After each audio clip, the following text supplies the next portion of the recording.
Everyone இன்னைக்கு நம்ம March 4th 2021 Hindu news analysis தமிழில் பார்க்கலாம். ஃபஸ்ட் நியூஸ் என்ன அப்படின்னு பார்த்துட்டிங்கன்னா, India is partly free says US think tank. ஓகேவா, இதில் வந்து freedom in the world report அப்படின்னு ஒரு ரிப்போர்ட் வந்து வெளியில் விட்டுருக்காங்க. யார் விட்டுருக்கா அப்படின்னு பார்த்துட்டிங்கன்னா, ஃப்ரீடம் ஹவுஸ் விட்டுருக்காங்க. ஓகேவா, இது வந்து 1973 இந்த ரிப்போர்ட் வந்து பப்ளிஷ் பண்ணுறாங்க. இது என்னதை அசஸ் பண்ணும் அப்படின்னு பார்த்துட்டிங்கன்னா, ஒரு கண்ட்ரியோடைய political rights and civil liberty எப்படி இருக்குது வேர்ல்டு லெவலில் அப்படிங்கிறத இது வந்து அசஸ் பண்ணும். ஓகேவா, இதில் நிறையா ரேட்டிங்ஸ் கொடுப்பாங்க. அதுக்கப்புறமேட்டு இதில் 195 கண்ட்ரீஸ் ப்ளஸ் 15 டெரிட்டரிஸ் சேர்த்து பார்ப்பாங்க. ஓகேவா, அப்படி பார்க்கும்போதுல 25 இண்டிகேட்டர்ஸ் எடுத்துப்பாங்க. ஓகேவா, அதை 2 கேட்டகரியாக பிரித்து, ஒன்று பொலிட்டிக்கல் ரைட்ஸ், இன்னொன்று சிவில் லிபர்ட்டிஸ் அப்படின்னு இருக்கும். ஓகேவா, பொலிட்டிக்கல் ரைட்ஸ்க்கு கீழே எலக்டோரல் ப்ராசஸ் எப்படி இருக்குது, அதுக்கப்புறம் பொலிட்டிக்கல் ப்ளூரலிசம் பார்ட்டிசிபேஷன் எப்படி இருக்குது ஒரு கண்ட்ரியில், அதுக்கப்புறமேட்டு கவர்மெண்ட்டோட ஃபங்க்ஷன் எப்படி இருக்குது, இதை வந்து இதில் எடுத்துப்பாங்க பொலிட்டிக்கல் ரைட்ஸில். அதே சிவில் ரைட்ஸில் வந்து மக்களுடைய ஃப்ரீடம் ஆஃப் எக்ஸ்பிரஷன் அண்ட் பிலீஃப்க்கு எவ்வளோ தூரத்துக்கு அந்த கண்ட்ரி இம்பார்ட்டன்ட் கொடுக்குறாங்க, அப்புறமேட்டு அசோசியேஷனல் அண்ட் ஆர்கனைசேஷனல் ரைட்ஸ் வந்து அங்கே எவ்வளோ தூரத்துக்கு இருக்குது, ரூல் ஆஃப் லா எப்படி இருக்குது, தென் பர்சனல் ஆட்டோனமி அண்ட் இண்டிவிஜுவலோட ரைட்ஸ் வந்து எந்த அளவில் ஒரு கண்ட்ரியில் பாதுகாக்கப்படுது அப்படின்றத பொறுத்து ஸ்கோர் கொடுப்பாங்க. ஓகேவா, ஸ்கோர் கொடுக்கறத பொறுத்து அந்த கண்ட்ரியை நம்ம எப்படி டிவைட் பண்ணலாம் அப்படின்னு பார்த்திங்கன்னா, free country, partially free country, not free country அப்படின்னு வேர்ல்டு லெவலில் நம்ம ஃப்ரீடமை வந்து அளக்கலாம். ஓகேவா, அப்படி பார்க்கும்போது இந்த 2021 ரிப்போர்ட் இருக்குது இல்லையா, இதில் இந்தியாவுக்கு நம்மளுக்கு என்ன பிளேஸ் கிடச்சிருக்கு அப்படின்னு பார்த்துட்டிங்கன்னா, பார்ட்லி ஃப்ரீ கண்ட்ரி அப்படின்னு கிடச்சிருக்கு. சரியா, இதே லாஸ்ட் டைம் நம்மளுக்கு எவ்வளோ கிடச்சிருக்கும் 2020 பார்த்துட்டிங்கன்னா 100க்கு 71 மார்க் எடுத்திருப்போம். எடுத்து ஃப்ரீ கேட்டகரியில் நம்ம இருப்போம், நம்மளோட ரைட்ஸ் வந்து ஃப்ரீயாக இருக்கும். ஓகேவா, பட் 2021 நம்மளோட ஸ்கோர் வந்து 100க்கு 67 தான் இருந்திருக்கும். ஸோ நம்ம இப்போ வந்து பார்ஷியலி ஃப்ரீ கண்ட்ரியில் இருக்கிறோம். ஓகேவா, பொலிட்டிக்கல் ரைட்ஸில் மொத்தம் 40 மார்க்ஸ், அதில் நம்மளுக்கு 34 மார்க் தான் இருக்குது. எங்கே நம்ம ரொம்ப கம்மியாக இருக்கும் அப்படின்னு பார்த்துட்டிங்கன்னா, சிவில் லிபர்ட்டிஸில் பாதிக்கு பாதி மார்க் தான் இருக்கும். இது சரியா, 60க்கு 33 தான் இருக்கிறோம். ஏன் அப்படின்னு பார்த்துட்டிங்கன்னா, இப்போ சிவில் லிபர்ட்டிஸில் freedom of speech and expression வந்து நம்மளுக்கு அதிக லெவலில் இந்த ரீசன்ட் டைமில் வந்து பாதிக்கப்பட்டிருக்கு. ரீசெண்டாக நடந்த ப்ரொட்டஸ்ட், அதுக்கப்புறமேட்டு லாக்டவுன் பீரியடில் அதெல்லாம் மொத்தமாக சேர்த்து பார்க்கும்போது நம்மளுக்கு சிவில் லிபர்ட்டிஸ் வந்து அதிக அளவில் நம்ம பின்தங்கி இருக்கிறோம். ஓகேவா, இந்த ரிப்போர்ட்லேருந்து என்ன சொல்ல வராங்கன்னா, வேர்ல்டு லெவலில் நம்ம பார்த்துக்கிட்டோம் அப்படின்னு பார்த்துட்டிங்கன்னா, டெமோக்ரஸி ரொம்ப ஆபத்தான நிலைமையில் இருக்குது. 54 கண்ட்ரிஸ் வந்து நாட் ஃப்ரீ கேட்டகரியில் இருக்குது, 59 கண்ட்ரிஸ் வந்து பார்ட்லி ஃப்ரீயில் இருக்குது, மிச்ச கண்ட்ரிஸ் தான் ஃப்ரீயாக இருக்குது அப்படின்ற மாதிரி சொல்லியிருக்காங்க. ஓகேவா, இப்போ நம்ம இந்தியா வந்து எந்த கேட்டகரியில் இருக்கிறோம் அப்படின்னு பார்த்துட்டிங்கன்னா, ஃப்ரீ கேட்டகரியில், பார்ஷியலி ஃப்ரீ கேட்டகரியில் இருக்கிறோம். சரியா, லாஸ்ட் டைம் ஃப்ரீலேருந்து நம்ம இந்த தடவை பார்ஷியலி ஃப்ரீ அப்படிங்கிற கேட்டகரிக்கு பின்னாடி தான் வந்திருக்கிறோம். ஓகேவா, பிரிக்ஸ் கண்ட்ரி பார்த்துட்டிங்க அப்படின்னா, பிரிக்ஸில் பிரேசில் வந்து ஃப்ரீயாக இருக்கிறாங்க. ஓகேவா, மற்றபடி சவுத் ஆஃப்ரிக்காவும் ஃப்ரீயாக இருக்கிறாங்க. மற்ற 2 ரஷ்யாவும் சைனாவும் நாட் ஃப்ரீ கேட்டகரியில் இருக்கிறாங்க. ஓகேவா, தென் இந்த ரிப்போர்ட்டில் என்னென்ன மாதிரி இஷ்யூஸ் வந்து ஹைலைட் பண்ணியிருக்கிறாங்க அப்படின்னு பார்த்துட்டிங்கன்னா, ஹியூமன் ரைட் ஆர்கனைசேஷன், அதுக்கப்புறம் ஜேர்னலிஸ்ட், அகாடமிக்ஸ், இவங்க மேலெல்லாம் இன்க்ரீஸ்டான ப்ரெஷர் இருக்கிறது தான் நம்ம இந்த ரிப்போர்ட்டில் பின்னாடி தங்கியிருக்கிறதுக்கு காரணம். அப்புறம் இன்னொன்று என்னென்னு பார்த்திங்கன்னா, ஜுடிஷியலோட இண்டிபெண்டன்ஸ் வந்து இப்போ ரீசன்ட் டைம்ஸில் பாதிக்கப்பட்டிருக்குது. ஓகேவா, ஸோ இதுவும் ஒரு முக்கியமான காரணம்.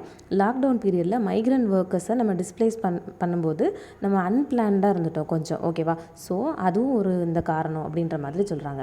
அப்புறமேட்டு இந்தியா பொறுத்த வரைக்கும் டெமோக்ரஸியில் வேர்ல்டு லீடராக இருப்பாங்க. ஓகேவா, பட் இந்த டைம் அவங்களுடைய ஃபவுண்டிங் வேல்யூஸில் இருந்து நம்மளோட ஃபைண்டிங் வேல்யூ என்ன பார்த்துட்டிங்கன்னா, எல்லாருக்கும் ஈக்குவல் ரைட்ஸ் அப்படிங்கிறது தான் நம்மளுடைய ஃபவுண்டிங் வேல்யூ. பட் அந்த வேல்யூலேருந்து நம்ம இப்போ வந்து தவறிட்டு இருக்கிறோம் அப்படின்ற மாதிரி இந்த ரிப்போர்ட் வந்து ஹைலைட் பண்ணியிருக்குது. ஓகேவா, தென் நம்மளுடைய இம்பேக்டை குளோபல் டெமோக்ராட்டிக் ஸ்டாண்டர்ட்ஸில் டேமேஜாக இருக்குது. தென் வேர்ல்டு லெவலில் லெஸ் தென் 20% பீப்புள் தான் ஃப்ரீயான கண்ட்ரியில் லிவ் பண்ணுறாங்க அப்படின்ற மாதிரி இந்த ரிப்போர்ட் கொடுத்துருக்குறாங்க. அப்புறமேட்டு என்ன அப்படின்னு பார்த்துட்டிங்கன்னா, இந்த மாதிரி இருந்துச்சு அப்படின்னா இது வந்து இன்ஸ்டிடியூஷன் சொசைட்டிக்கு வந்து ரொம்ப அதிக அளவில் பாதிப்பை ஏற்படுத்தும் அப்படின்ற மாதிரி இந்த ரிப்போர்ட் சொல்லியிருக்கிறாங்க.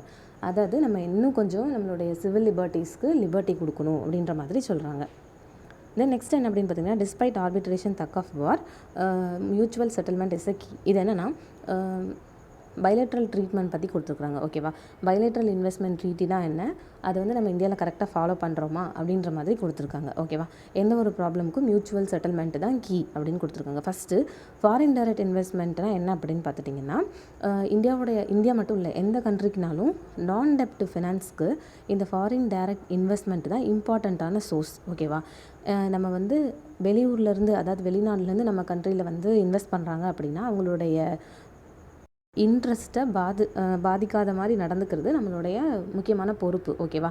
அவங்களுக்கு நம்ம இன்வெஸ்டருக்கு ப்ரொடெக்ஷன் கொடுத்தா தான் அவங்களுக்கு வந்து ஒரு நம்பிக்கை வரும். ஓகே, நம்ம அந்த கண்ட்ரியில் வந்து இன்வெஸ்ட் பண்ணலாம் அப்படின்ற மாதிரி இருக்கும். ஓகேவா? ஸோ அதுக்கு நம்மளுக்கு என்ன ரொம்ப இம்பார்ட்டன்ட் அப்படின்னா பைலேட்ரல் இன்வெஸ்ட்மெண்ட் ட்ரீட்டி வந்து தேவை. ஓகேவா? கவர்மெண்ட் வந்து மெனி கண்ட்ரிஸ் கூட பைலேட்ரல் இன்வெஸ்ட்மெண்ட் ட்ரீட்டியில் சைன் பண்ணியிருக்கிறாங்க. ஓகேவா? ஏன் அப்படின்னு பார்த்துட்டிங்கன்னா நம்மளுக்கு வந்து ஃபாரின் இன்வெஸ்ட்மெண்ட் அதிகமாக கிடைக்கணும் அப்படிங்கிறதுக்காக. ஃபஸ்ட்டு பைலேட்ரல் இன்வெஸ்ட்மெண்ட் ட்ரீட்டினா என்ன அப்படின்னு பார்த்துட்டிங்கன்னா இது வந்து ஒரு இன்டர்நேஷ்னல் அக்ரிமெண்ட். ஓகேவா? என்னென்னா இப்போ ஒரு கண்ட்ரியிலேருந்து இன்னொரு கண்ட்ரிக்கு வந்து ப்ரைவேட் இன்வெஸ்ட்மெண்ட் பண்ணுறாங்க அப்படின்னா அவங்க என்னென்ன மாதிரி டேர்ம்ஸ் அண்ட் கண்டிஷன்ஸ் வந்து ஃபாலோ பண்ணணும் அப்படிங்கிறது இதில் கொடுத்துருப்பாங்க. ஓகேவா? இந்த ட்ரீட்டியில் இப்போது இதில் என்ன இஷ்யூ இருந்துருப்போகுது அப்படின்னு பார்த்துட்டிங்கன்னா பெர்மனன்ட் கோர்ட் ஆஃப் ஆர்பிட்ரேஷனுடைய டிசிஷன் இப்போ ரீசெண்ட் டைமில் கவர்மெண்ட் ஆஃப் இந்தியாவுக்கு அகெயின்ஸ்டாகவே இருக்குதான். ஓகேவா? என்னென்ன மாதிரி கேஸில் அப்படின்னு பார்த்துட்டிங்கன்னா வோடாஃபோன் கேஸ்லேயும் கேன் கேஸ்லேயும். ஓகேவா? இந்த கேஸ் பற்றி என்ன அப்படிங்கிறத இப்போ நம்ம பார்க்கலாம். இப்படி இந்தியா வந்து இந்தியாவோட ப்ராமிஸை மீறுறது வந்து அதோடைய ஃபாரின் இன்வெஸ்ட்மெண்ட்டரை தடுக்க தான் செய்யுமே தவிர இந்தியாவுக்கு அது ஒரு ஹானராக இருக்காது அப்படின்ற மாதிரி இவர் சொல்கிறாரு. ஓகேவா? என்னென்னா இந்தியா வந்து அதோடைய பைலேட்ரல் இன்வெஸ்ட்மெண்ட் ட்ரீட்டிக்கு கீழே இருக்கிற எல்லா கமிட்மெண்ட்டையும் அது ஃபாலோ பண்ணணும் அப்படின்ற மாதிரி சொல்கிறாரு. ஓகேவா? இப்போது சில இதில் வந்து ரெட்ரோஸ்பெக்டிவ் டாக்ஸேஷன் ஒன்று இருக்கும். ஓகேவா? இது ரெட்ரோஸ்பெக்டிவ் டாக்ஸேஷன்னா என்னென்னா இப்போ இன்றைக்கி டேட்டில் ஒரு லா கொண்டு வந்து இன்னையிலேருந்து இதுக்கு மேலே உள்ளதுக்கெல்லாம் இந்த லா பொருந்தும் அப்படின்னா அது வந்து நார்மல். ஓகேவா? இதே ரெட்ரோஸ்பெக்டிவ் அப்படின்னா இன்றைக்கி ஒரு அமெண்ட்மெண்ட் ஒரு ட்ரீட்டி கொண்டு வந்து இது வந்து ஒரு 10 வருஷத்துக்கு முன்னாடி இருந்து அதாவது 2010 இந்த லா செல்லும் அப்போலேருந்து நம்ம டேக்ஸ் கட்டணும் அப்படின்னு சொன்னாங்க ஏதாவது ஒரு விஷயத்துக்கு அப்படின்னா அது வந்து ரெட்ரோஸ்பெக்டிவ் டாக்ஸேஷன். ஓகேவா? ஒரு லா கொண்டு வந்து பிஹைண்ட் த டேட்லேருந்து அதை ஃபாலோ பண்ணாங்க அப்படின்னா அது வந்து ரெட்ரோஸ்பெக்டிவ். நிறைய கண்ட்ரிஸ் வந்து இதை என்ன பண்ணுவாங்கன்னா மிஸ்யூஸ் பண்ணுவாங்க. ஏன் அப்படின்னு பார்த்துட்டிங்கன்னா அவங்களுக்கு அட்வான்டேஜ் இருக்கணும், காசு நிறையா கிடைக்கணும் அப்படிங்கிறதுக்காக இதில் உள்ள லூப் ஹோல்ஸை பயன்படுத்தி எந்த ஒரு டாக்ஸேஷன் கொண்டு வந்தாலும் அது ரெட்ரோஸ்பெக்டிவ் அப்படின்னு கொண்டு வந்து இதுக்கு முன்னாடி ஏர்ன் பண்ண கம்பெனிக்கிட்டலாம் இருந்து காசு வாங்க பார்ப்பாங்க. ஓகேவா?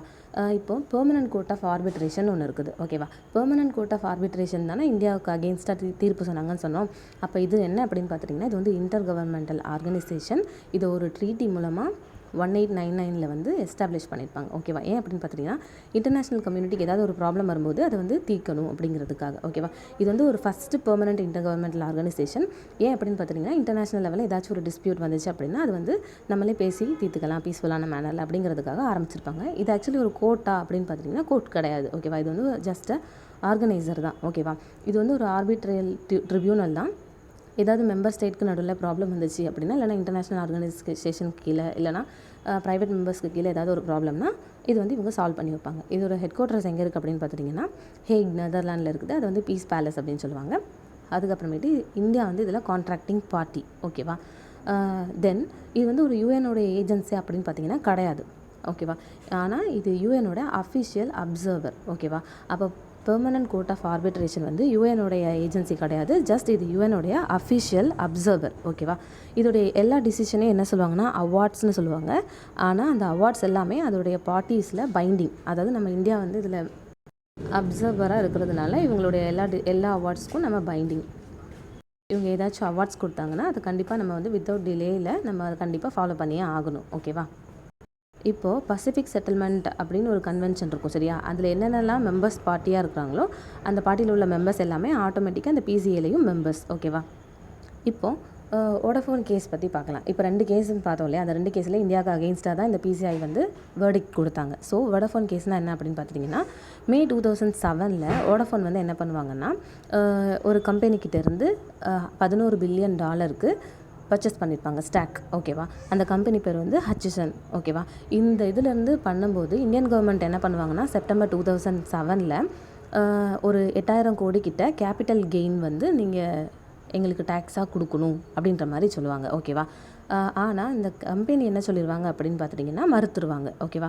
இந்த டிமாண்டை பாம்பே ஹைகோர்ட்டில் கோர்ட் வந்து வழக்கு தொடுப்பாங்க. ஓகேவா? அப்போ என்ன ஆகிடும் அப்படின்னு பார்த்துட்டிங்கன்னா பாம்பே ஹைகோர்ட் வந்து ஐடி டிபார்ட்மெண்ட்டுக்கு ஃபேவராக ரூல் சொல்லிடுவாங்க. நீங்கள் கண்டிப்பாக இந்த ஃபீ கட்டியே ஆகணும் அப்படின்னு.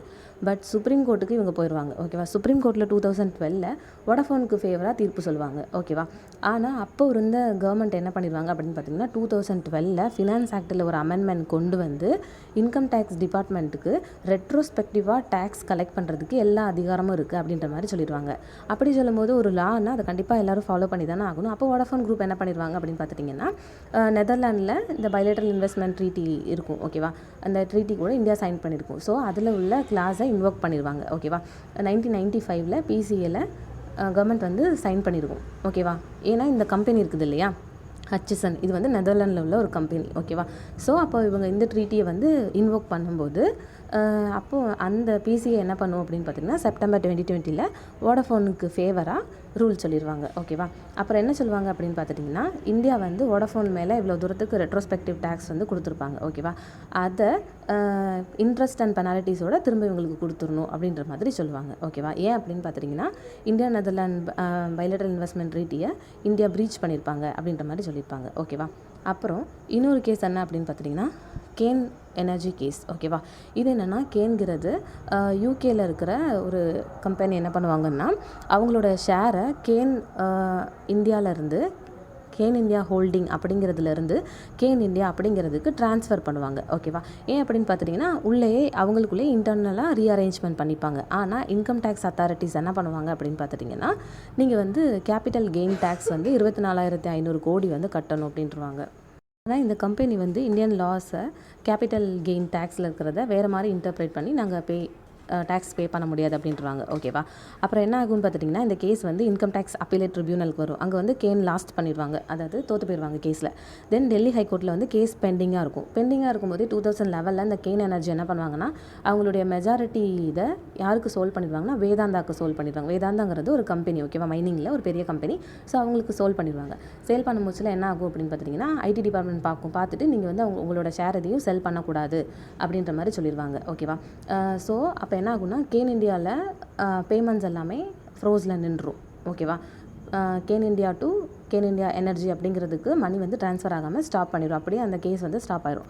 அப்போ என்ன பண்ணுவாங்க அப்படின்னு பார்த்துட்டிங்கன்னா, கேன் என்ன பண்ணுவாங்கன்னா, இந்தியாவுக்கு அகெயின்ஸ்டாக பிசிஏல வழக்கு தொடுப்பாங்க ஓகேவா. அப்போது பிசிஏ என்ன பண்ணிடும் அப்படின்னு பார்த்துட்டிங்கன்னா, இந்தியா யுனைடெட் கிங்டம் பிஐடி, அதாவது பைலேட்ரல் இன்வெஸ்ட்மெண்ட் ட்ரீட்டிக்கு கீழே உள்ள ரூல்ஸ் எல்லாம் மீறிட்டாங்க அப்படின்ற மாதிரி இந்த பிசிஏ வந்து கொடுத்துருப்பாங்க ஓகேவா. அதுக்கப்புறமேட்டு கவர்மெண்ட் ஆஃப் இந்தியா வந்து கேன் இருக்காங்க இல்லையா, அவங்களுக்கு வந்து 9,000 கோடி கிட்ட டோட்டல் ஹார்ம் அவங்க வந்து சஃபர் பண்ணினதுக்காக, கேன் வந்து இவ்வளோ தூரம்னா இவ்வளோ கேஸ் நடந்த பீரியடில் வந்து அவங்களுக்கு எந்த லாபமும் கிடச்சிருக்காது இல்லையா. ஸோ அவங்க பாதிக்கப்பட்டதுக்காக 9,000 கோடி வந்து நீங்கள் நஷ்ட ஈடு கொடுக்கணும் அப்படின்ற மாதிரி சொல்லிடுவாங்க ஓகேவா. இப்போ இந்த 2 கேஸில் இருந்தும் என்ன தெரியுதுன்னா, இப்போது இந்த 2 கம்பெனியுமே ஏன் வந்து இந்தியாவில் உள்ள கோர்ட்டில் போய் வழக்கு தொடுக்கலை அப்படின்னு பார்த்துட்டிங்கன்னா, இந்தியாவில் உள்ள கோர்ட்டில் இந்தியன் பப்ளிக் பாலிசி அதுக்கப்புறமேட்டு தீர்ப்பு சொல்கிறதுக்கு ரொம்ப நாளாகும் இல்லையா. அப்புறம் இந்தியன் கவர்மெண்ட்டே எப்படி இந்தியன் கவர்மெண்ட்டுக்கு அகெயின்ஸ்டாக தீர்ப்பு சொல்லுவாங்க இல்லையா. ஸோ இந்த 2 கம்பெனியுமே வோடஃபோனும் சரி கேன் இந்தியாவும் சரி, அவங்க சம்மந்தப்பட்ட வேறு கண்ட்ரியில் உள்ள பைலேட்ரல் இன்வெஸ்ட்மெண்ட் ட்ரீட்டியை யூஸ் பண்ணி அவங்களுடைய கேஸை வந்து வின் பண்ணிப்பாங்க ஓகேவா. இப்போ இதில் கன்க்ளூஷனில் ஆத்தர் என்ன சொல்ல வராங்க அப்படின்னு பார்த்துட்டிங்கன்னா, கவர்மெண்ட் ஆஃப் இந்தியா வந்து இன்டர்நேஷ்னல் லீகல் ரெஸ்பான்சிபிலிட்டியோடு இருக்கணும். ஏதாச்சும் ஒரு ட்ரீட்டி இருந்துச்சுன்னா அதை கண்டிப்பாக அதை ஃபாலோ பண்ணியே ஆகணும் அப்படின்ற மாதிரி சொல்கிறாங்க ஓகேவா. தென் கவர்மெண்ட் ஆஃப் இந்தியா வந்து அவங்களோட இன்வெஸ்டர்ஸ் கிட்ட அவங்களுக்கு என்னென்ன மியூச்சுவல் இன்ட்ரெஸ்ட் இருக்குது அப்படிங்கிறத ஐடென்டிஃபை பண்ணி ஓப்பனாக டைலாக் பேசணும். என்னென்ன மாதிரி ப்ராப்ளம்ஸ் இருக்குது அப்படிங்கிறத அட்ரஸ் பண்ணணும். அதுக்கான ஒரு அக்செப்டபிளான சொல்யூஷனை வந்து கொண்டு வரணும் அப்படின்ற மாதிரி சொல்லியிருப்பாங்க ஓகேவா. இந்த மாதிரி அக்செப்டபிளான சொல்யூஷன் சொன்னால் தான் எந்த ஒரு ப்ராப்ளமும் இல்லாமல் நல்லபடியாக நம்மளுக்கு வந்து ஃபாரின் இன்வெஸ்ட்மெண்ட்ஸ் வந்து கிடைக்கும் அப்படின்ற மாதிரி சொல்லி முடிச்சிருக்கிறாங்க. தென் நெக்ஸ்ட் என்ன அப்படின்னு பார்த்தீங்கன்னா, new identification tools to curb illegal seashell trade ஓகேவா. இல்லீகலாக இப்போது நிறைய பேர் வந்து ஷெல்லை வந்து ட்ரேட் பண்ணுறாங்க. அதுக்காக நியூ ஐடென்டிஃபிகேஷன் டூல்ஸ் வந்து கவர்மெண்ட் கண்டுபிடிச்சிருக்காங்க ஓகேவா. ஃபஸ்ட்டு ஷெல்லாம் என்ன அப்படின்னு பார்த்துட்டிங்கன்னா, இப்போ நத்தெல்லாம் இருக்கும் இல்லையா, ஸ்னெயில் அப்புறம் பைவல்வ் கைட்டன், இதோடைய மேலே இருக்கிற ஹார்டான எக்ஸோஸ்கெலட்டன் தான் என்ன சொல்லுவாங்க அப்படின்னு பார்த்துட்டிங்கன்னா ஷெல் அப்படின்னு சொல்லுவாங்க ஓகேவா. இது வந்து இதுக்குள்ளே இருக்கிற சாஃப்ட் பாடிஸ் அனிமல் எல்லாம் காப்பாற்றுறதுக்கு ப்ரொடெக்ட் பண்ணுறதுக்கு இது ஒரு மெக்கானிசமாக இருக்கும் ஓகேவா. இந்த ஷெல்லில் மொத்தமாக என்ன இருக்கும் அப்படின்னு பார்த்துட்டிங்கன்னா, கால்சியம் கார்பனேட் தான் இருக்கும் ஓகேவா. இந்த கால்சியம் கார்பனேட்டை யார் செக்ரேட் பண்ணுவா அப்படின்னு பார்த்துட்டிங்கன்னா, இதுக்குள்ளே ஒரு அனிமல் இருக்கும் இல்லையா, அதோடைய மேண்டிலிருந்து செக்ரேட் ஆகும் ஓகேவா. யூஸ்வலி இதில் நிறையா லேயர்ஸ் இருக்கும். அந்த லேயர்ஸ்லாம் எதுக்கு அப்படின்னு பார்த்துட்டிங்கன்னா, அதில் நிறைய மெக்கானிக்கல் ப்ராப்பர்ட்டிஸ் இருக்கும் ஓகேவா. உள்ளே இருக்கிற அனிமலை பாதுகாக்கிறதுக்காக நிறையா ஷெல் வந்து மேலே இருக்கும் ஓகேவா. ஷெல் லேயர்ஸ் வந்து எப்போவுமே அதோடைய ஷெல் மார்ஜின் இப்போ இப்படி இருக்குது அப்படின்னா அதோட ஷெல் மார்ஜின்லேருந்து தான் வளரும் ஓகேவா, இந்த இருக்குதுல்ல இது வந்து கொடுத்துருக்காங்க.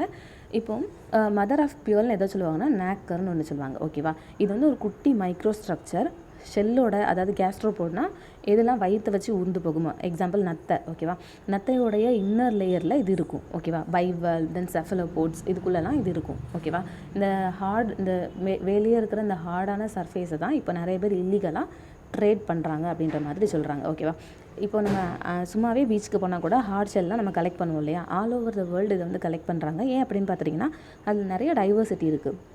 ஒவ்வொரு ஷெல்லும் ஒவ்வொரு ஷேப்பில் இருக்கும், அழகாக இருக்கும், எலிகன்ஸாக இருக்கும், தென் பிரைட் கலரில் இருக்கும். ஸோ வந்து இதை கலெக்ட் பண்ணி ஜுவல் மேக் பண்ணுறதுக்கு, பட்டன்ஸ் மேக் பண்ணுறதுக்கு, அப்புறமேட்டு நிறைய டெக்கரேட்டிவ் ஐட்டம்ஸ் மேக் பண்ணுறதுக்காக யூஸ் பண்ணுறாங்க. ஓகேவா, இதனால் என்ன ஆகுது அப்படின்னு பார்த்துட்டிங்கன்னா மெரைன் மொலஸ்க் ஸ்பீஷஸ் வந்து அதிக அளவில் டேமேஜுக்கு உள்ளாகுது. ஓகேவா, இப்போ வந்து இந்த ஸ்பீஷஸ் டெஸ்ட்ரக்ஷனை தடுக்கிறதுல என்னென்ன பிரச்சனை நம்மக்கிட்ட இருக்குது அப்படின்னு பார்த்துட்டிங்கன்னா வைல்ட் லைஃப் ப்ரொடெக்ஷன் ஆக்ட் 1972 கீழே ஆல்ரெடி நம்மக்கிட்ட வந்து 3400 ஸ்பீஷஸ் கிட்ட மொரைன் மொலஸ்க் இருக்குது. ஆனால் நம்ம இதில் வெறும் 24 ஸ்பீஷஸை மட்டும்தான் பாதுகாக்கிறதுக்கான சட்டம் நம்மக்கிட்ட இருக்குது. ஓகேவா, ஏன் அப்படின்னு பார்த்திங்கன்னா வெறும் 24 ஸ்பீஷஸ் காப்பாற்றுறதுக்கான சட்டம் தான் நம்மக்கிட்ட இருக்கிறதுனால வைல்ட் லைஃப் ட்ரேடில் கரெக்டான ஸ்பீஷஸை ஐடென்டிஃபை பண்ணுறதுக்கு நம்மளுக்கு கொஞ்சம் கஷ்டமாக இருக்குது. ஓகேவா, அதனால் என்ன ஆகுது அப்படின்னு பார்த்துட்டிங்கன்னா ஃபால்ட்டான ரிப்போர்ட்ஸ் கிடைக்குது, இல்லீகல் ட்ரீட் வந்து இதனால் ஈஸியாக நடக்குது அப்படின்ற மாதிரி சொல்லியிருக்கிறாங்க. ஓகேவா, ஆனால் இப்போ கவர்மெண்ட் ஆஃப் இந்தியா வந்து இதுக்கான நியூ ஐடென்டிஃபிகேஷன் டூல்ஸ் வந்து கொண்டு வந்திருக்கிறாங்க அப்படின்னு சொல்லியிருக்கிறாங்க. தென் நெக்ஸ்ட் நியூஸ் என்ன அப்படின்னு பார்த்துட்டிங்கன்னா 14 Trojans found in service says minister. இதில் என்ன அப்படின்னு பார்த்துட்டிங்கன்னா ட்ரோஜன்னா என்ன அப்படின்னு இருக்காங்க. ரீசெண்டாக மகாராஷ்டிரா கவர்மெண்ட்டில் வந்து ஸ்டேட் எலக்ட்ரிசிட்டி டிரான்ஸ்மிஷன் கம்பெனி சர்வரில் 14 ட்ரோஜன் ப்ரோக்ராம் வந்து கண்டுபிடிச்சிருப்பாங்க. ஓகேவா, இந்த ட்ரோஜன்னா என்ன அப்படின்னு பார்த்துட்டிங்கன்னா இது வந்து ஒரு மால்வேர்னால் என்னென்னா மலிஷியஸ் சாஃப்ட்வேர். ஓகேவா, இப்போ ஏதாவது நம்ம ஹேக் பண்ணுறதுக்காக யூஸ் பண்ணுற ஒரு மால்வேர். ஓகேவா, இது வந்து ட்ரோஜன் ஹார்ஸ் என்ன பண்ணுன்னா ஃபயர்வால்ஸை போய் அஃபெக்ட் பண்ணும். ஃபயர்வால்ஸ்னால் என்ன அப்படின்னு பார்த்துட்டிங்கன்னா அதில் இன்டர்னலாக இருக்கிற சாஃப்ட்வேர். ஓகேவா, இது என்ன அப்படின்னு பார்த்துட்டிங்கன்னா சஸ்பிஷியஸான கோடு இல்லைனா ஏதாவது ஒரு சாஃப்ட்வேர் ப்ரோக்ராம் வந்து இதில் இருக்கும். ஓகேவா, நிறையா பிளாக் லிஸ்டட் சஸ்பிஷியஸ் ஐபி அட்ரஸ்லேருந்து ரிப்பீட்டடாக இதை ஹேக் பண்ணுறதுக்காக அட்டம்ப்ட்ஸ் கொடுத்துருப்பாங்க. ஓகேவா, அதான் ட்ரோஜன் ப்ரோக்ராம். ஆக்சுவலி மால்வேர்னா பார்த்துட்டோம் நம்ம மாலிஷியஸான சாஃப்ட்வேர். இது வந்து தேவையில்லாத சாஃப்ட்வேரை இன்ஸ்டால் பண்ணுறது மூலமாக நம்மளுடைய கன்சென்ட்டே இல்லாமல் நம்ம மொபைலில் சம்டைம்ஸ் இன்ஸ்டால் ஆகிருக்கும். ஓகேவா, இதோட விளைவுகள் என்ன ஆகும் அப்படின்னு பார்த்திங்கன்னா சம்டைம்ஸ் அந்த டிவைஸ் வந்து ஸ்க்ராச் ஆயிரும். ஓகேவா, வெடிச்சிரும், இல்லைனா அதோடைய யூசரோட ஆன்லைன் ஆக்டிவிட்டியை இது மானிட்டர் பண்ணும், இல்லைனா கண்ட்ரோல் பண்ணும். ஓகேவா, தென் கம்ப்யூட்டரை இது வல்னரபிளாக மாற்றிடும். ஏன் இது யூஸ் பண்ணுறாங்க அப்படின்னு பார்த்துட்டிங்கன்னா இப்போ சம்டைம்ஸ் சில பேருடைய இன்ஃபர்மேஷனை திருடுறதுக்காக கான்ஃபிடென்ஷியலான, இப்போ ஃபார் எக்ஸாம்பிள் பேங்க் இன்ஃபர்மேஷன் திருடுறதுக்காக, இல்லைனா அவங்களுக்கு ஏதாவது ஒரு அதர் ப்ரோக்ராம் இன்ஸ்டால் பண்ணுறதுக்காக இந்த மால்வேர்ஸ் வந்து யூஸ் பண்ணுறாங்க. ஓகேவா, இதில் ட்ரோஜன் ஹார்ஸ்வேர் பார்த்துட்டோம் அப்படின்னு பார்த்திங்கன்னா இது வந்து ஒரு டைப் ஆஃப் மால்வேர். இது எப்போ யூஸ் பண்ணுவாங்க அப்படின்னு பார்த்துட்டிங்கன்னா ஒரு யூசருடைய சிஸ்டத்தை ஆக்சஸ் பண்ணுறதுக்காக யூஸ் பண்ணுவாங்க. ஓகேவா, இதோட விளைவு என்னதான் இருக்கும் அப்படின்னு பார்த்துட்டிங்கன்னா இப்போ ஒருத்தவங்களுடைய சிஸ்டத்தின் மூலமாக நம்மளுக்கு ட்ரோஜன் அனுப்புறதுனால அவங்கள வந்து நம்ம ஸ்பை பண்ணலாம். அதுக்கப்புறம் அவங்களுடைய என்னெல்லாம் அவங்க இன்டர்நெட்டில் பண்ணுறாங்க அப்படிங்கிறத நம்ம ஸ்டீல் பண்ணலாம். ஓகேவா, தென் அவங்க என்னென்ன மாதிரி இன்டர்நெட்டில் பண்ணிகிட்ருக்காங்க அப்படிங்கிறத நம்ம பேக்டோர்லேருந்து, அதாவது நம்ம அதே இன்டர்நெட்லேருந்து வாட்ச் பண்ணலாம். ஓகேவா, தென் அவங்களுடைய டேட்டாவை நம்ம வந்து ஆல்ட்ரேஷன் கூட பண்ணலாம். ஓகேவா, இந்த மாதிரிலாம் பண்ணுறது மூலமாக நிறையா டைப்ஸ் இருக்குது. ஃபஸ்ட் என்ன அப்படின்னு பார்த்துட்டிங்கன்னா ட்ரோஜன் பேங்கர், அதாவது ஒருத்தவங்ககிட்ட நிறையா மணி இருக்குதுன்னா இந்த மால்வேரை யூஸ் பண்ணி நம்ம வந்து அந்த பேங்க் அக்கௌண்ட்டெல்லாம் நம்ம திருடிடலாம். ஓகேவா, தென் டவுன்லோடர், ட்ரோஜன் கேம் தீஃப், இந்த மாதிரிலாம் இருக்குது. ஆனால் இப்போது கம்ப்யூட்டர் வைரஸ் எடுத்துக்கிட்டிங்கன்னு வச்சுக்கோங்களேன், வைரஸ் வந்து ரெப்ளிகேட் ஆகும், பட் இந்த ட்ரோஜன் வந்து ரெப்ளிகேட் ஆகாது.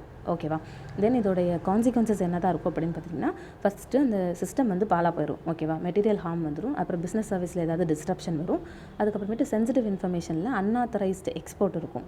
ஓகேவா, அதுக்கப்புறமேட்டு கிரிட்டிக்கல் டேட்டாவில் சம்டைம்ஸ் லாஸ் ஆஃப் ஆக்சஸ் கூட இருக்கும். நம்ம ஏதாவது ஒரு கான்ஃபிடென்ஷியலான இன்ஃபர்மேஷன் ஸ்டோர் பண்ணி வச்சுருந்தோம்னா அதுக்குள்ளே நம்மளால் ஆக்சஸ் பண்ணி போக முடியாது. ஓகேவா, எந்தெந்த என்ட்ரி மூலமாலாம் இந்த மால்வேர்ஸ் நம்ம அனுப்ப முடியும்னு பார்த்துட்டிங்கன்னா இமெயில் அனுப்புறது மூலமாக. ஓகேவா, நான் இப்போ ஒருத்தவங்களுக்கு இமெயில் அனுப்புகிறேன் அப்படின்னா அதில் மால்வேர் வச்சு கூட நம்ம அனுப்பலாம்.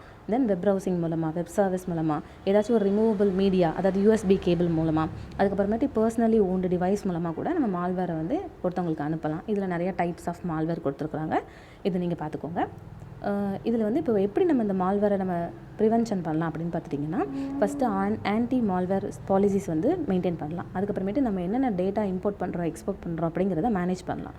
அப்புறமேட்டு தெரியாத இடத்துல இருந்து மலிஷியஸான வெப்சைட் வந்துச்சுன்னா அதுக்கு வந்து நம்ம அக்செப்ட் கொடுத்து உள்ளே போகாமல் பிளாக் கொடுத்துடணும், டெனி கொடுத்துடணும். ஓகேவா, அதுக்கப்புறமேட்டு ஸ்கேனிங் மிஷினில் வந்து என்னென்ன மாதிரி மீடியாஸ்லாம் நம்ம டெடிகேட் பண்ணியிருக்கோம் அப்படிங்கிறத பார்க்கலாம். அதுக்கப்புறமேட்டு மால்வேர் டிஃபென்ஸ் வந்து நம்ம எஸ்டாப்ளிஷ்மெண்ட் பண்ணணும். ஓகேவா? இப்போ ஏதாவது ஒரு ஆன்டிவைரஸ் போட்டு வைக்கலாம் அந்த மாதிரி. அப்புறம் நம்ம ஏதாச்சும் ஒரு ஸ்கேன் பண்ண போகிறோம். ஃபார் எக்ஸாம்பிள் சும்மா போய் எல்லா கோடையும் ஸ்கேன் பண்ணிடக்கூடாது. ஏதாவது ஒன்று ஸ்கேன் பண்ண போகிறோன்னா அது வந்து கரெக்டான ஸ்கேனிங்காக இருக்கணும். ஓகேவா? அந்த மாதிரி. அதுக்கப்புறமேட்டு 2020 ஸ்டேட் ஆஃப் ராம்சன்வர் அப்படின்னு ஒரு ரிப்போர்ட் கொடுத்துருப்பாங்க. அதில் என்னென்னா 82% இந்தியன் ஆர்கனைசேஷன் வந்து ராம்சன்வர் அப்படிங்கிறதால ஹிட் ஆகிருப்பாங்க. ராம்சன்வர்ங்கிறதும் ஒரு மலிஷியஸான சாஃப்ட்வேர் தான். ஓகேவா? தென் 2017 கம்பேர் பண்ணும்போது 15% நம்மளுக்கு இன்க்ரீஸ் ஆகிருக்குது அப்படின்ற மாதிரி சொல்கிறாங்க. அதாவது ஆன்லைனில் சைபர் செக்யூரிட்டி வந்து இந்த ரிப்போர்ட் வெளியில் விட்ருக்காங்க. என்னென்னா நம்மளுக்கு அதிக அளவில் மலிஷியஸான சாஃப்ட்வேர் நம்மளுக்கு த்ரெட் பண்ணுறதுக்கு நிறையா சான்ஸ் இருக்குது, த்ரெட் பண்ணிட்டு இருக்குது அப்படின்ற மாதிரி ரிப்போர்ட் கொடுத்துருக்குறாங்க. தென் நெக்ஸ்ட் என்ன அப்படின்னு பார்த்தீங்கன்னா, India 17 countries face US anti dumping tax. ஓகேவா? இதில் வந்து கவுண்டர் வெயிலிங் டியூட்டினா என்னென்னு பார்க்கலாம், அப்புறம் ஆன்டி டம்பிங் டேக்ஸ்னால் என்னென்னு பார்க்கலாம். ஓகேவா? ஃபஸ்ட்டு கவுண்டர் வெயிலிங் டியூட்டினா என்ன அப்படின்னு பார்த்துட்டிங்கன்னா, இப்போது இதை வந்து கவர்மெண்ட் ஆஃப் இந்தியா இம்போஸ் பண்ணுவாங்க. எப்போ இம்போஸ் பண்ணுவாங்க அப்படின்னு பார்த்துட்டிங்கன்னா, ஒரு கண்ட்ரிலேருந்து ஒரு ப்ராடக்ட் நம்மளுக்கு இம்போர்ட் ஆகுது. இப்போ இது இந்தியான்னு வச்சுக்கலாம், சரியா? இது சைனான்னு வச்சுக்கலாம். இப்போ சைனா நம்மளுக்கு வந்து ஒரு ப்ராடக்ட்டை இம்போர்ட் பண்ணுறாங்க. இம்போர்ட்னா என்ன? அவங்கள்ட்ட வந்து நம்மள வாங்குறது. ஓகேவா? இப்போ ஃபார் எக்ஸாம்பிள் டாய்னு வச்சுக்கலாம், சரியா? சைனீஸ் டாய் வந்து அவங்க இங்கேருந்து இங்கே அனுப்புகிறாங்க. அப்போது இந்த சைனா இருக்குது இல்லையா, இவங்க வந்து இங்கே நிறைய பேர் இருப்பாங்க, அந்த டாய் ப்ரொடியூஸ் பண்ணுறவங்க. அந்த டாய் ப்ரொடியூஸ் பண்ணுறவங்களுக்கு இந்த சைனா கவர்மெண்ட் ஏதாவது சப்சிடைஸ் கொடுத்துருந்துச்சு. சப்சிடைஸ்னால் மானியம் கொடுத்துருந்துச்சு. ஓகேவா? மானியம் கொடுத்துருந்துச்சுன்னா அப்போ இவங்க கம்மியான விலையிலே இதை மேக் பண்ணிடுவாங்க. சைனாவும் அதை வந்து நம்மளுக்கு கம்மியான விலையிலே விற்றுரும். ஓகேவா? நம்மளும் அதை கம்மியான விலையிலே வாங்கி கம்மியான விலையிலே விற்கிறோம் அப்படின்னா, அப்போ நம்ம கண்ட்ரியில் டாய் மேக் பண்ணுறவங்களுக்கு நம்ம கவர்மெண்ட் எந்த ஒரு சப்சிடியும் கொடுக்காமல் இருந்துச்சு அப்படின்னா, சைனீஸ் டாய் வந்து 40 ரூபாய்க்கு விற்கிறாங்கன்னா, அப்போ நம்மளோட கவர்மெண்ட்டுக்கு கீழே சப்சிடைஸ் இல்லாமல் ஒரு சாதாரண மக்கள் ப்ரொடியூஸ் பண்ணுற டாய் 100 ருபீஸ்க்கு விற்பாங்க அவங்க. ஏன்னா அவங்களுக்கு லாபம் வரணும்ல, ரா மெட்டீரியல் போக. அப்போது அப்போ அது தெரியாது, நம்ம கடைக்கு போகும்போது நம்ம என்ன வாங்குவோம்? 40 ருபீஸ்க்கும் ஒரு டாய் இருக்குது, அதே டாய் 100 ருபீஸ்க்கும் இருக்குதுன்னா நம்ம 40 ருபீஸ் டாய் தான் வாங்குவோம் இல்லையா? ஸோ இதை கவுண்டர் பண்ணுறதுக்காக கவர்மெண்ட் ஆஃப் இந்தியா கொண்டு வர்றது தான் கவுண்டர் வெயிலிங் டியூட்டி. இது எப்போ அப்படி இம்போஸ் பண்ணுவாங்கன்னா, ஒரு கண்ட்ரி அதோட லோக்கல் இண்டஸ்ட்ரிக்கு சப்சிடைஸ் கொடுக்கும்போது அதை கவுண்டர் பண்ணுறதுக்காக கொடுப்பாங்க. ஓகேவா? இம்போர்ட்டில் விதிப்பாங்க. ஓகேவா? என்னென்னா இது வந்து சப்சிடைஸ் லோனாக கூட இருக்கலாம், இல்லைனா டேக்ஸ் எக்ஸம்ஷன் கொடுக்கலாம், இல்லை இன்டெரக்டாக பேமெண்ட் கொடுத்துருக்கலாம் அந்த கண்ட்ரி அதோடைய லோக்கல் இண்டஸ்ட்ரிக்கு. ஓகேவா? இதுதான் கவுண்டர் வெயிலிங் டியூட்டி. ஓகேவா? இதே ஆன்டி டம்பிங் டியூட்டி அப்படின்னா என்ன அப்படின்னு பார்த்துட்டிங்கன்னா, இதே மாதிரி இப்போ நம்ம ஃபஸ்ட்டு பார்த்தோம்ல எக்ஸாம்பிள், அது வந்து ஏதாவது ஒரு கவர்மெண்ட் வந்து சப்சிடைஸ் கொடுத்துருந்துச்சு அப்படின்னா அதுக்கு அகெயின்ஸ்டாக வர்றது கவுண்டர் வெயிலிங் டியூட்டி. இதே இதில் இப்போ சைனா வந்து அதே சைனா எடுத்துக்கலாம், சரியா? அவங்க நிறையா டாய் வந்து ப்ரொடியூஸ் பண்ணி வச்சுருக்குறாங்க. அவங்களுடைய இன்டர்னல் மார்க்கெட்டில் அது வந்து விற்கலை. ஓகேவா? ஏன்னா போதுமான அளவு அவங்கக்கிட்ட டாய் இருக்குது, அவங்க விற்றுட்டாங்க. ஆனால் நிறைய டாய் வந்து ப்ரொடியூஸ் பண்ணிட்டாங்க. அப்போ இது என்ன பண்ணணும்? இது கண்டிப்பாக விற்றே ஆகணுங்கிறதுக்காக ரொம்ப சீப்பான விலையில், ஓகேவா, ஃபேர் ப்ரைஸாக இல்லாமல் டொமஸ்டிக் மார்க்கெட்டில் உள்ள நம்ம குட்ஸ்க்கு ஈக்குவலாக ஃபேர் ப்ரைஸாக இல்லாமல் ரொம்ப கம்மியான விலையில் விற்றாங்கன்னு வச்சுக்கோங்களேன். ஒரு டாய் வந்து நம்ம ஊரில் 50 ரூபா அப்படின்னா, அதே ஒரு டாய் இவங்க 10 ரூபான்னு விற்றாங்க அப்படின்னு பார்த்தீங்கன்னா, இது வந்து இது வந்து டம்பிங். என்னென்னா அவங்களுடைய ப்ராடக்டை லோ லெவலில் நம்ம ஊரில் வந்து டம்ப் பண்ணுறாங்க. ஓகேவா? ஸோ இதுக்கு அகெயின்ஸ்டாக நம்ம கவர்மெண்ட்டை வந்து விதிக்கிற ஒன்று தான் ஆன்டி டம்பிங் டியூட்டி. ஓகேவா? இது என்ன அப்படின்னு பார்த்தீங்கன்னா, லோக்கல் பிஸ்னஸ் அண்ட் மார்க்கெட்டை அன்ஃபேரான காம்படிஷன், அதாவது ஃபாரின் இம்போர்ட்லேருந்து நம்ம காப்பாற்றுறதுக்காக நம்ம கவர்மெண்ட் வந்து விதிக்கிற ஒரு டியூட்டி தான் ஆன்டி டம்பிங் டியூட்டி. ஓகேவா? இந்தியா பொறுத்த வரைக்கும் இந்த ஆன்டி டம்பிங் டியூட்டிக்கு யார் பார்த்துப்பா அப்படின்னு பார்த்துட்டிங்கன்னா, Director General of Trade Remedies. ஓகேவா? இவர் தான் பார்த்துப்பார். இது வந்து மினிஸ்ட்ரி ஆஃப் காமர்ஸ் அண்ட் இண்டஸ்ட்ரிக்கு கீழே வரும். இவர் வந்து பார்த்துட்டு அப்புறம் லாஸ்ட்டாக யார் இம்போஸ் பண்ணுவா இந்த டியூட்டி அப்படின்னு பார்த்துட்டிங்கன்னா, மினிஸ்ட்ரி ஆஃப் ஃபினான்ஸ். ஓகேவா? இது யார் ரெக்கமெண்ட் பண்ணுவா அப்படின்னு பார்த்துட்டிங்கன்னா, commerce and industry ministry recommend பண்ணுவாங்க. பட் ஒரு டியூட்டி ஆன்டி டம்பிங் டியூட்டியை யார் ஃபைனலைஸ் பண்ணுவா அப்படின்னு பார்த்துட்டிங்கன்னா, மினிஸ்ட்ரி ஆஃப் ஃபினான்ஸ் தான் ஃபைனலைஸ் பண்ணுவாங்க. இதுதான் உங்களுக்கு டெசிக்னேட்டட் அத்தாரிட்டி யார் அப்படின்னு பார்த்துட்டிங்கன்னா, மினிஸ்ட்ரி ஆஃப் ஃபினான்ஸ். ஓகேவா? இதுதான் இவங்க 2 பேருக்கும் உள்ள டிஃப்ரென்ஸ். ஆன்டி டம்பிங் டியூட்டிக்கும் இது வந்து கவுண்டர் வெயிலிங் டியூட்டிக்கும் உள்ள டிஃப்ரென்ஸ். கவுண்டர் வெயிலிங் டியூட்டி வந்து ஏதாச்சும் ஒரு கண்ட்ரி அவங்களோட லோக்கல் மார்க்கெட்டுக்கு சப்சிடைஸ் கொடுத்தாங்க அப்படின்னா அதுக்கு அகெயின்ஸ்டாக பண்ணுறது. இதே ஆன்டி டம்பிங் டியூட்டி வந்து ஃபேர் மார்க்கெட் ப்ரைஸ் இல்லாமல் மார்க்கெட் ப்ரைஸோடைய பிலோ ரேட்டில் வேறு ஒரு ஃபாரின் கண்ட்ரி அவங்களோட ப்ராடக்ட்டை நம்மளோட டொமஸ்டிக் மார்க்கெட்டில் விடும்போச்சில் நம்ம கவர்மெண்ட் அதுக்கு அகெயின்ஸ்டாக வைக்கிறது தான் ஆன்டி டம்பிங் டியூட்டி. ஓகேவா. தென் நெக்ஸ்ட் என்ன அப்படின்னு பார்த்துக்கிட்டா massive fire threats damage to wildlife reserve in Odisha. இதில் வந்து சிம்லிபால் பயோ ரிசர்வ் பற்றி கொடுத்துருக்குறாங்க. இது எங்கே இருக்குது அப்படின்னு பார்த்துட்டிங்கன்னா மயூர்பஞ்ச் ரீஜனில் இருக்குது. மயூர்பஞ்ச் வந்து ஒடிஷாவில் இருக்குது. இது 2 ஜியோகிராஃபிக்கல் ரீஜனுக்கு நடுவில் இருக்குது. ஓகேவா. அது என்ன அப்படின்னு பார்த்துட்டிங்கன்னா ஒன்று வந்து Mahanadian east coastal region of oriental realm, இன்னொன்று வந்து Chota Nagpur biotic province of the Deccan peninsular zone. இந்த 2க்கும் நடுவில் இந்த இது இருக்குது. ஓகேவா. தென் இது வந்து எதெல்லாம் இன்க்ளூட் பண்ணியிருக்கு அப்படின்னு பார்த்துட்டிங்கன்னா சிம்லிபால் வந்து tiger reserve, wild life sanctuary, அதுக்கப்புறம் நேஷ்னல் பார்க், இந்த 3. ஓகேவா.